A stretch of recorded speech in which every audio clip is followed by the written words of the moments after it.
আর বাসার ড্রাগন গাছ, এই গাছটায় প্রতিবার অনেকগুলা ড্রাগন হয়। এবারও অনেক ফুল এসেছে, দেখা যাক ফুলগুলা দাঁড়ায় কিনা। অনেকগুলাই ফুল এসেছে, আশা করি ড্রাগনগুলার ফুল থেকে ড্রাগন হবে। আমি অনেকগুলাই ড্রাগন গাছ লাগিয়েছি।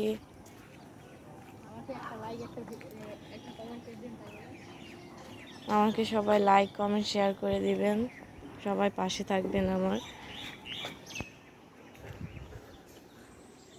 এই যে এই গাছটায় অনেকগুলো ড্রাগন ধরেছে, এইগুলাতে পিঁপড়া লেগেছে। ড্রাগনগুলো হবে কিনা বলতে পারছি না, কিন্তু 3টা ড্রাগন ফল হয়েছে, কিন্তু ড্রাগন ফলগুলোতে পিঁপড়া দেখা যাচ্ছে। এই গাছেও একটা হয়েছে।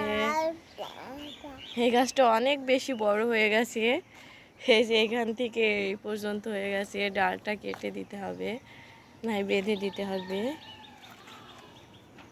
এখানে তেমন কোনো কিছু বাঁধার জায়গা পাওয়া যায় না, আবার গাছগুলো বৃষ্টি হলে, পানি হলে, বাতাস হয়ে নিচে পড়ে যায়, এটাই সমস্যা। আমাদের এই যে পেয়ারা গাছ, অনেক পেয়ারা এসেছে, কিন্তু পেয়ারাগুলোতে এখন বৃষ্টির কারণে পেয়ারার ভিতরে পোকা হচ্ছে, খাওয়া যাচ্ছে না। অনেক পেয়ারা এসেছে আমাদের বাসাতে। আলিপ এসে পেয়ারাগুলা যেগুলা কাঁচা কাঁচা ওইগুলা পেড়ে পেড়েও খায়, ওর নাকি অনেক ভালো লাগে।